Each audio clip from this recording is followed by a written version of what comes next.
At a quick glance, this may look like any other PS2 Slim. However, upon closer inspection, we start to see that it's anything but normal. Under the hood are some of the most advanced mods available for the PS2 that make this console fit right next to its more modern siblings. It has crisp, high-definition video output via HDMI, an internal SD card reader that allows any size SD card to be used, like this one here that's 1 terabyte, and the icing on the cake is this: internal Bluetooth controller support that not only lets you use any Bluetooth controller, but also allows you to turn the console on and off wirelessly like any other modern console. These mods and more make this the ultimate PS2 Slim. So let's see how I crammed all these mods into such a small package.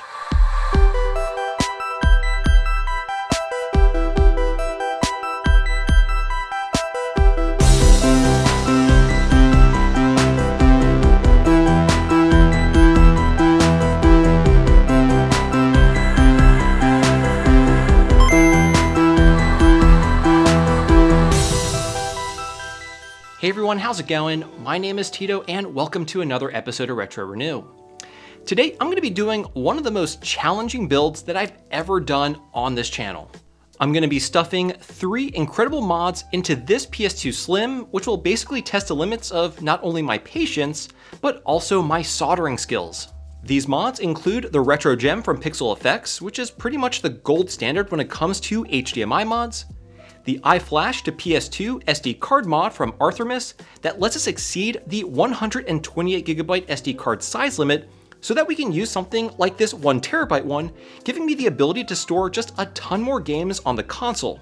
And lastly, I'll be installing this methylene internal Bluetooth mod from Gus that lets us pair pretty much any Bluetooth controller to the PS2, like this PS3, PS4, or even a PS5 controller. And it even lets us turn the console on and off remotely from the controller itself, which is pretty sweet.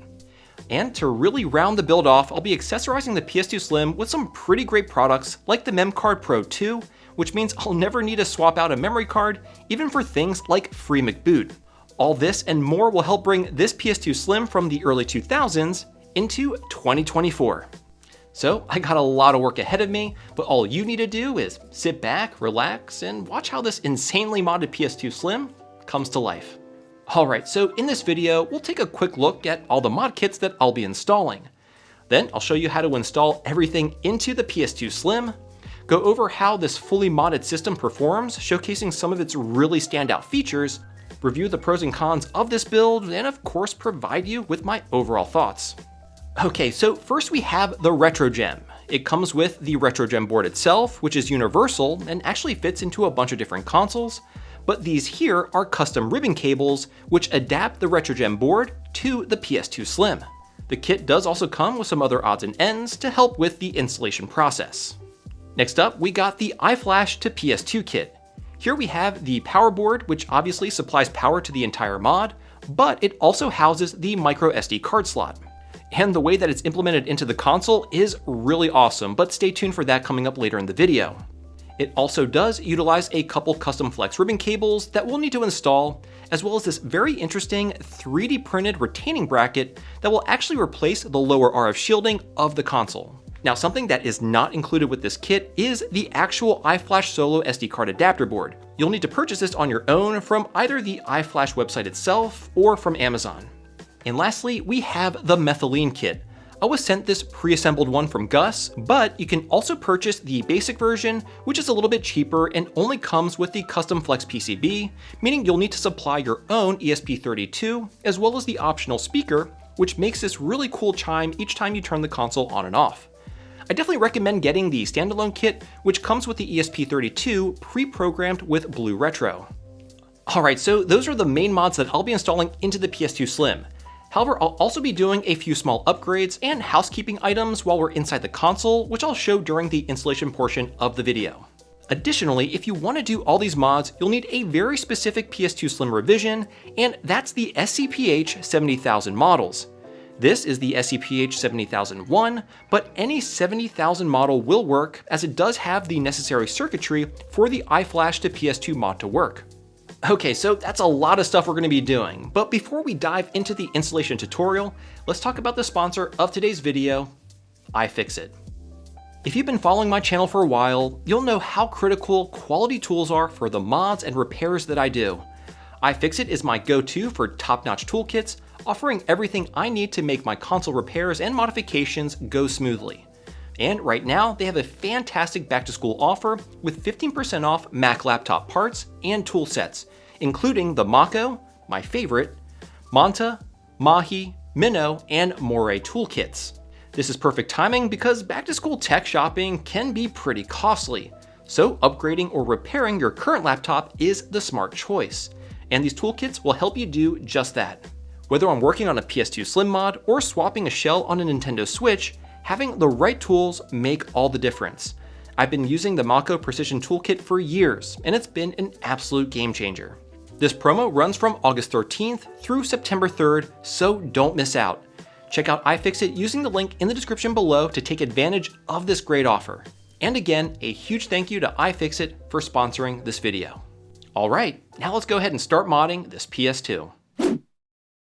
Alright, so since we have so many intricate mods to install, the order of the installation is pretty critical since we don't want to install a part of one mod that might prevent us from installing another.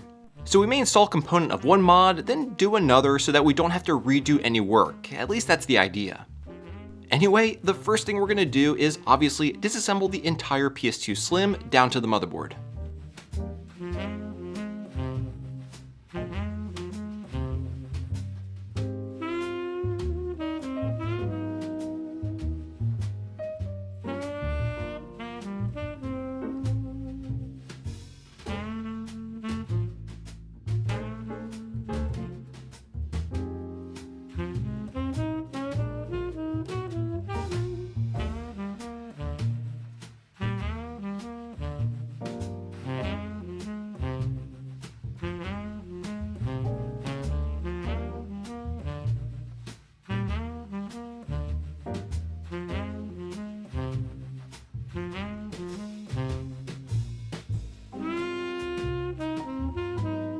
Okay, now that we extracted the motherboard, we're first going to install the methylene kit.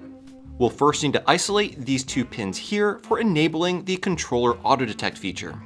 It's recommended to actually fully isolate these pins using some UV activated resin to avoid any potential continuity.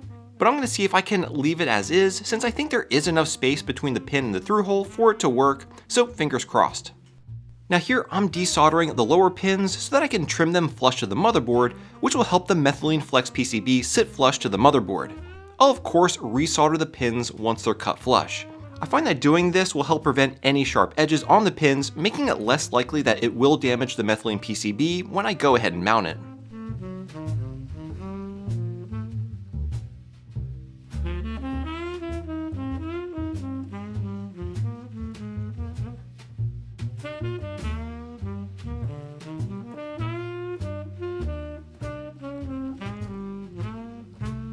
And this diode here needs to be relocated since it does get in the way of the methylene board.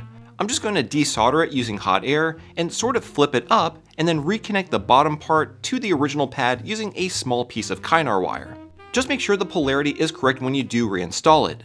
Its new position should give us just enough space for the methylene kit. Okay, now before we land the methylene PCB, we actually need to install the controller flex ribbon cable for the RetroGem HDMI kit.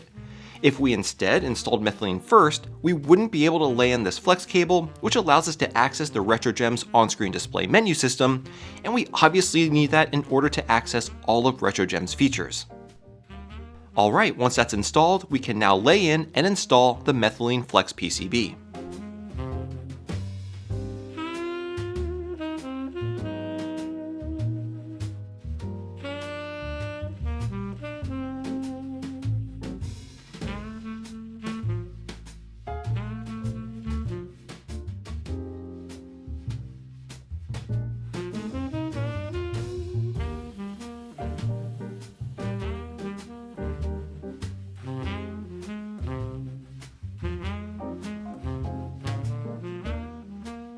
Now I soldered these pins last because if you remember, these are the ones we isolated for the controller auto detect feature.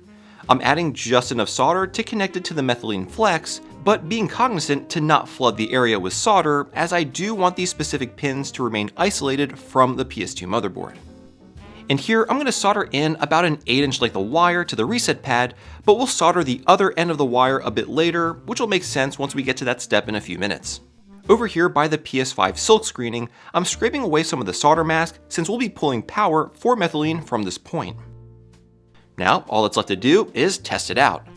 After plugging it in and turning the PS2 on, we can see the blue LED on methylene is pulsating, which means it's in pairing mode.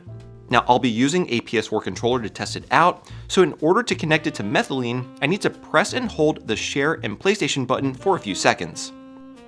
And as you can see, the controller and methylene LEDs turn solid blue, meaning they have successfully paired. I then went ahead and tested all the buttons and everything worked great, which means we can go ahead and continue installing our other mods. The next item we'll be installing is actually on the other side of the board in this area here. We'll need to solder in the flex ribbon cable for the Arthremis iFlash to PS2 SD card mod. This is definitely one of the more challenging steps of the install, so be sure to take your time and use a lot of flux.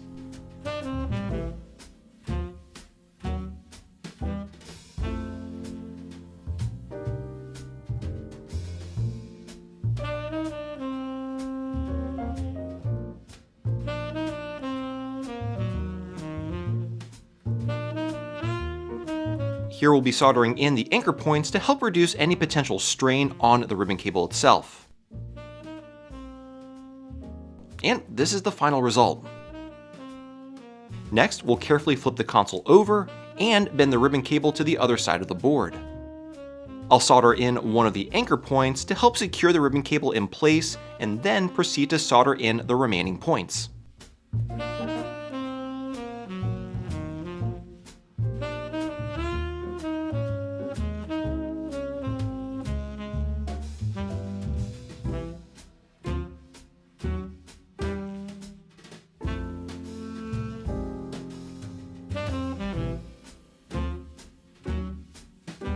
Now we're going to go ahead and drop in the power board for the iFlash to PS2 and solder it in place. This one is a lot easier to install than the ribbon cable.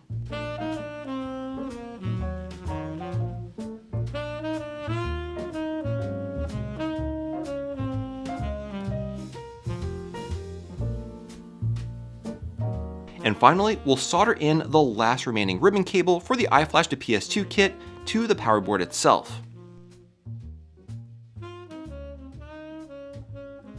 Awesome. Now before we begin to install the RetroGem main flex, we need to do a few things like install the other end of our controller flex to this chip here to pull audio for the RetroGem board. And then we'll solder this wire here, which is for the reset functionality of RetroGem. The other end of this wire, along with the other reset wire we soldered in for methylene, will go to this point here right next to the Arthremis power board, which is for resetting the console. And here you can see how I routed both of those reset wires.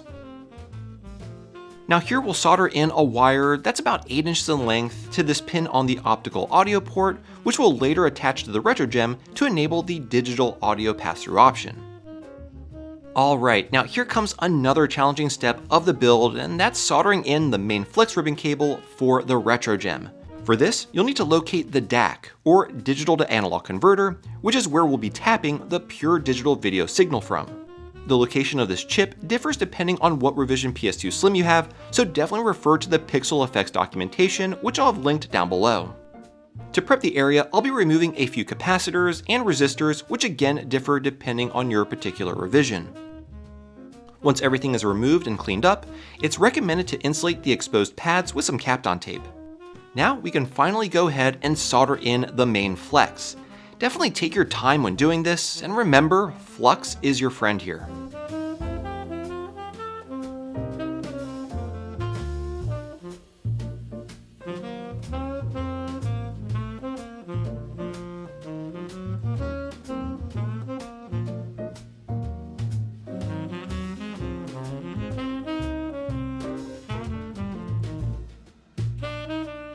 And here I'll be soldering in a few other points, as well as connecting our main ribbon to our controller flex cable. Some PS2 revisions will require an additional ribbon to make this connection, but this one doesn't.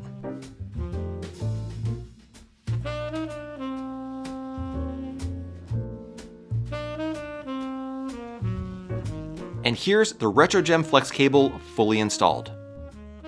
Next, we need to do a bit of trimming on the RF shielding to allow the RetroGem to be mounted. I'm using my Dremel for this, but some heavy-duty tin snips could work as well.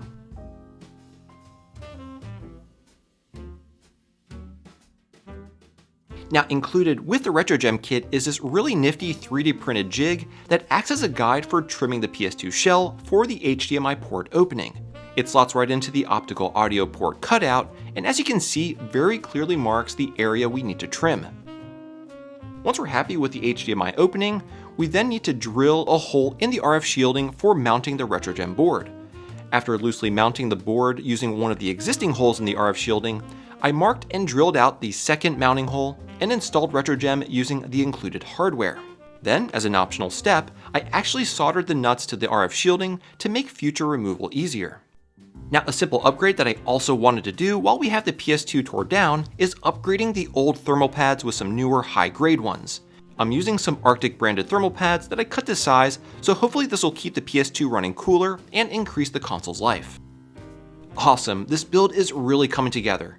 Now we can go ahead and reinstall the RF shielding, and in order to secure it in lieu of using the original bottom RF shielding, we'll be using the brackets included with the Arthremis kit. It is a bit of a juggling act to hold everything together while fastening the screws, but the brackets are very nicely built and even include brass inserts for the screws. Next, because the RetroGem is a universal kit, we need to configure it for the PS2, which is done by bridging the C, D, and E jumpers located here, as well as the one labeled J shown here. Now on the F jumper, just tin the one side here. Do not bridge this connection. We'll take that wire we soldered to the optical audio pin a few steps ago and solder the other end to this pad here. This is what will enable digital audio through the HDMI port. And then go ahead and connect the main flex to the RetroGem. And another housekeeping item that I wanted to address is installing a fresh clock battery, again since we're already in here. Next, we can go ahead and mount the methylene antenna, which I placed on top of the controller ports, as well as the antenna for RetroGem, which I placed here on the RF shielding. Now, the last thing we need to do is prep the iFlash Solo board. To start, we need to remove the metal housing for the SD card slot, which is mounted to the board at each of the four corners. To remove it, heat up each of the corners and use something like this craft knife to gently lift the housing up. Once the metal shielding is removed, we can then very carefully begin to desolder the pins. To do this, first ensure the solder is melted on the pad before pulling the pin off. You want to take extra care in this step because you definitely do not want to accidentally pull a pad off the board. Also, do take care to not melt the connector, which is located pretty close to a few of the pins. Once all the pins are out, you should be able to lift the plastic bracket, which does also have a point that is soldered to the board. Now that our iFlash Solo board is prepped, we can mount it to the 3D printed bracket and connect the two ribbon cables, one to the ZIF connector and the other which we'll need to solder to the recently exposed pads. And that, folks, is everything fully installed onto our PS2 Slim. All that's left to do is put it back into the shell.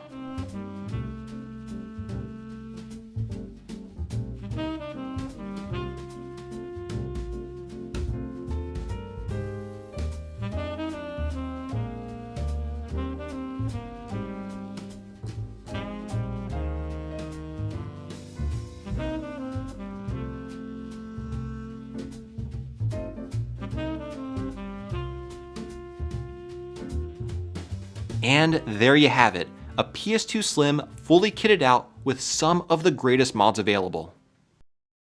To say this was a difficult build would be an understatement. While I've gotten very proficient at micro soldering over the years, the amount of flex ribbon cables and fine soldering required, in addition to being cognizant of the order in which to install all these mods, definitely makes this a very challenging project. But honestly, I have to say it was all definitely worth it. After using the heavily modded PS2 Slim for a few days, I have to say that I'm absolutely in love with just how easy it makes playing my games. As well as the upgrade in video output quality, it's just simply incredible. But I am getting a bit ahead of myself, so let's go ahead and quickly go over some of the major features of this build. Let's first talk about the RetroGem HDMI mod. This thing is a beast. It has a ton of features which can be accessed through its comprehensive on-screen menu system by pressing R1, L1, right, and circle at the same time.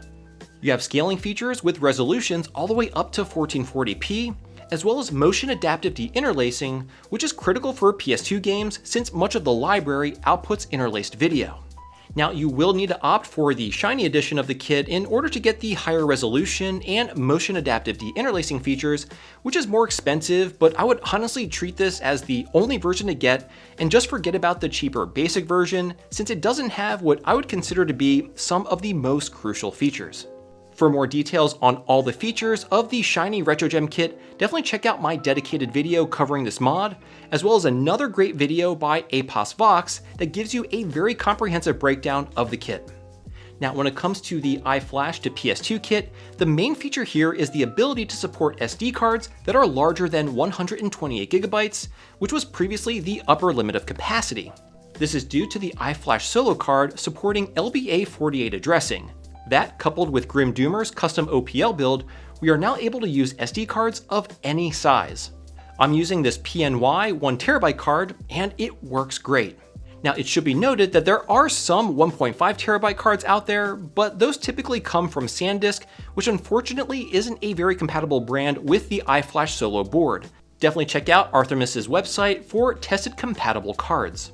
And as an added bonus, this is a no-cut mod utilizing the perfectly sized vent holes in the front of the console to access the SD card for easily adding games when needed.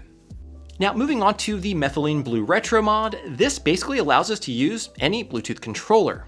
But the most standout feature in my opinion is the ability to turn on, turn off, and reset the PS2 right from the controller itself. So to turn the console on using a PS4 controller for the purpose of this demonstration, simply press the PlayStation button as you would normally for any more of the modern PlayStation consoles, and you are greeted with a nice little tone as the system powers on.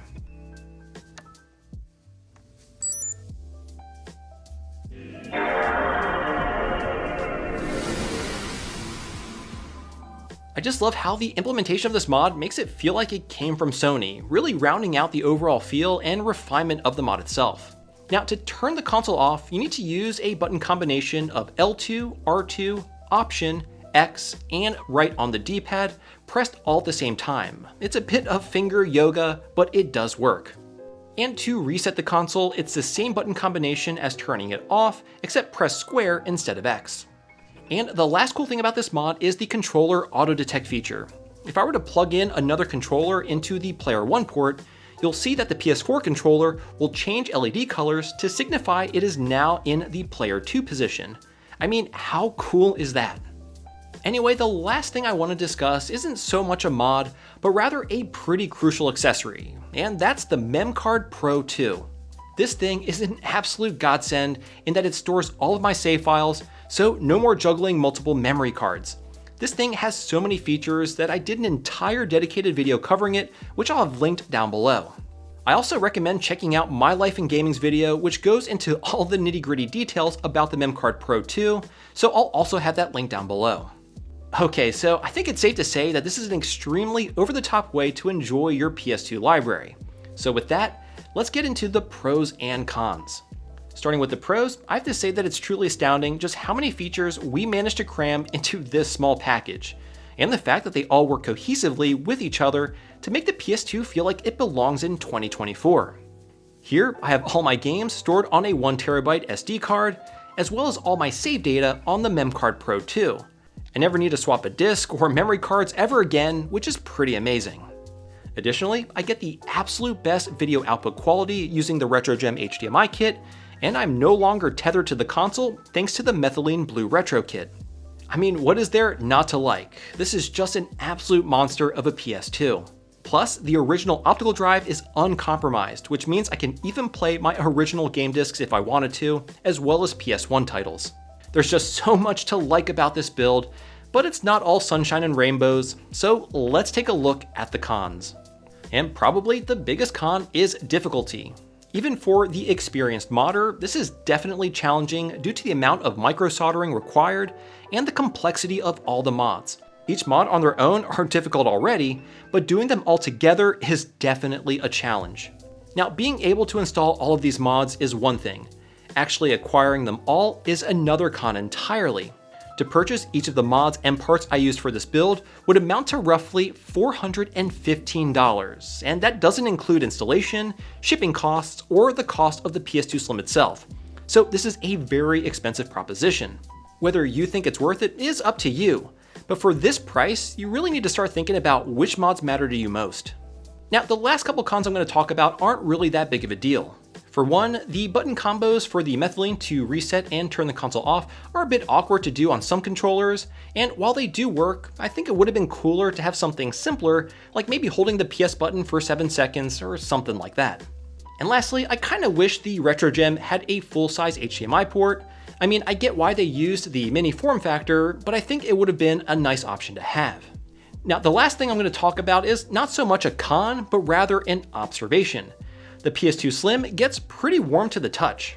I kinda wish I measured the heat coming off the console before I did all the mods for a comparison, but I did notice that the fan spools up quite a bit after an extended play session. I don't foresee this as causing any long-term issues, but it is something I'll be closely monitoring. If anyone has any experience with a stock, unmodded 70,000 PS2 Slim, let me know if these run hot. I know there are outside factors like ambient temperature, and there's a lot of dust caked onto the heatsink, but I'm curious if these just run hot normally. It would be really awesome if there was a fan upgrade available for the console, but given how small the PS2 Slim is, it's probably unlikely without a major modification to the case. But other than that, I'm extremely happy with how this build turned out. And if I had to do it over again, I wouldn't change a thing. Well folks, there you have it. The most modded PS2 I've ever built. Let me know what you all think. Is there anything else I should have added or done differently with the project? Let me know down below in the comments. And if you enjoyed this video, I really think you'll like this one here, so check it out. And as always, thank you all so much for tuning in today, and I'll catch you again next time.